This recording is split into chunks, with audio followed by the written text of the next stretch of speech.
حضرت ابراہیم علیہ السلام کی عادت تھی کہ مہمان کے بغیر کھانا نہیں کھاتے تھے، اور جو کھانا مہمان کے ساتھ کھایا جائے اس کا حساب بھی نہیں ہوگا۔ ساری زندگی یہ ان کا معمول رہا ہے۔ ایک دن بھوک لگی، گھر والوں کو کھانا پکانے کا کہا اور خود مہمان ڈھونڈنے نکلے۔ ایک شخص کو جو کہ بوڑھا تھا لے آئے، دسترخوان پہ بٹھایا۔ کھانا جب لگ گیا تو اس کو کہا اللہ کا نام لے کے شروع کرو۔ اس نے کہا میں تو اللہ کو نہیں مانتا۔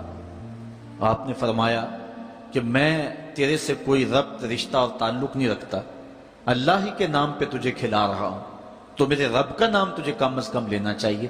اس نے کہا میں تو بتوں کا پجاری ہوں اور روٹی کے چند ٹکڑوں کے لیے اپنے بتوں سے بے وفائی نہیں کر سکتا۔ حضرت ابراہیم علیہ السلام بولے جب تو اتنا غیرت مند ہے کہ میرے رب کا نام نہیں لیتا اور اپنے بتوں سے بے وفائی نہیں کر سکتا، تو پھر میرا بھی تو کیا لگتا ہے، اگر میرے رب کو نہیں مانتا تو میں تو کھانا اس رب کے نام پہ کھلاؤں گا، کھاتا ہے تو ٹھیک، نہیں تو تیری مرضی۔ وہ حضرت ابراہیم علیہ السلام کے دسترخوان سے اٹھ کے چلتا بنا، وہ گیا تو جبریل امین حاضر ہو گئے، سلام دیا، سندیسہ سنایا۔ رب کہتا ہے اے میرے خلیل، تو نے میرا ایک بندہ ناراض کر دیا۔ یا اللہ، وہ تیرا بندہ تھا، وہ تو تیرا نام لینا گوارا نہیں کرتا تھا، اور تو فرما رہا ہے کہ وہ میرا بندہ تھا۔ ارشاد ہوا ابراہیم بتاؤ اس کی عمر کتنی ہوگی؟ یا اللہ 80 سال کے قریب ہوگی۔ کہا اتنا عرصہ ہو گیا نا میں اس کو رزق دے رہا ہوں، تم ایک دن نہیں کھلا سکے؟ اب حضرت ابراہیم اس کو ڈھونڈ رہے ہیں، وہ دور پہاڑ پہ جا چکا ہے۔ اس کے قریب پہنچے، کہا میاں کھانا ٹھنڈا ہو رہا ہے، جلدی آؤ۔ اس نے کہا ایک شرط ہے، تمہارے رب کا نام نہیں لوں گا۔ کہا نہ لینا آؤ۔ تو کہنے لگا لہجے میں اتنا گداز، اتنی نرمی کیسے آ گئی؟ تم تو کہتے تھے رب کے نام کے علاوہ کھلاؤں گا نہیں۔ کہا کہ اسی رب کا ہی تو پیغام آیا ہے کہ میں بھی اس کو دے رہا ہوں۔ اس نے کہا اگر تیرا رب اتنا اچھا ہے تو کھانا بعد میں کھائیں گے، پہلے اس کا غلام بنا لے مجھ کو۔ تو وہ رب ہے سب کا، ہمارا حق ہے کہ ہم اس کی پوجا کریں۔ تو اللہ تعالیٰ جل شانہ نے ارشاد فرمایا یا ایھا الناس اعبدوا ربکم، اپنے رب کی عبادت کرو۔ ایک تو وہ تمہارا رب ہے، اور پھر الذی خلقکم، اس نے تمہیں پیدا بھی کیا۔ توجہ چاہوں گا، کتنی شان ہے کہ اس نے تخلیق بھی کیا اور پھر اس نے تمہاری تربیت بھی کی۔ جو تخلیق بھی کرے اور تمہاری تربیت بھی کرے، کیا اس کا حق نہیں ہے کہ اس کے حضور سجدہ ریزیاں کی جائیں؟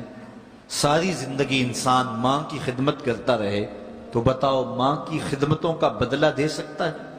ماں کے پیار کا صلہ دے سکتا ہے؟ تو انسان جتنی مرضی خدمت کر کے ماں باپ کو راضی کرنے کی کوشش کرے وہ تو راضی ہوتے ہیں، بلکہ نالائق اولاد کے لیے ماں باپ کی دعائیں اور زیادہ ہوتی ہیں۔ تو انسان ان کی خدمت کا حق نہیں دے سکتا۔ ماں باپ کے اتنے حق کیوں ہیں؟ اس لیے کہ ماں نے بیٹے کو جنم دیا، جس نے جنم دیا ہے اس کے اتنے حق ہیں، تو جس رب نے خلق کیا ہے اس کے کتنے حق ہوں گے؟ جس نے تخلیق کیا ہے، دستے قدرت سے بنایا ہے، تو پھر اس کے کتنے حق ہوں گے؟ تو مجھے بتائیے اس شخص سے بڑا بدبخت کوئی ہو سکتا ہے جو اللہ کے حضور سجدہ ریزی نہیں کرتا؟ صبح کے وقت چڑیاں بھی اللہ کا نام لے رہی ہوتی ہیں، حشرات الارض بھی رب کا نام پکار رہے ہوتے ہیں، بلوں سے سر نکال کر جانور بھی اللہ کا نام پکار رہے ہوتے ہیں، اور اس شخص سے بڑا بد نصیب زمانے میں کوئی نہیں ہے کہ جو اللہ کی حضور جھکنا نہیں جانتا، جو اللہ کی حضور جو ہے وہ عبادت کا سر نہیں رکھتا۔ وہ رب ہے جو تمہیں پیدا کرنے والا ہے۔ ماں کے رحم کے اندر کون نقش و ونگار دینے والا ہے؟ کس نے گوشت کے لوتھڑے کو بولنا سکھایا ہے؟ کس نے چشم خانوں کے اندر روشن چراغ رکھ دیے ہیں؟ اور کس نے سر کے اندر ایک نشیط اور روشن دماغ رکھ دیا ہے؟ کس نے ہاتھوں کو پکڑنے کی قوت دی اور کانوں کو شنوائی کی طاقت دی؟ اور کس نے جو ہے وہ سونگھنے کی قوت اور قوت شامہ ناک کے نتنوں کے اندر رکھ دی؟ کون ہے جو ٹانگوں میں زور پیدا کرتا ہے؟ کون ہے جس نے چھاتی کو طاقت دی؟ کون ہے جس نے انسانیت کو احسن تقویم بنایا؟ انسان، کیا تیرا حق ہے کہ مسجد کے قریب سے تو گزر جائے اور اللہ کا نمائندہ پکار رہا ہو حی علی الصلاۃ حی علی الفلاح، آجا نیکی کی طرف، آجا نماز کی طرف، اور تو جو ہے وہ اس کو سننے کے باوجود گزر جائے؟ ایسا ہو سکتا ہے کہ تو اس کے حضور آئے نہ، حاضر ہی نہ ہو؟ یہ بد نصیبی نہیں تو اور کیا ہے؟ اللہ تعالیٰ جل شانہ ہمیں اپنی عبادت کی توفیق نصیب فرمائے۔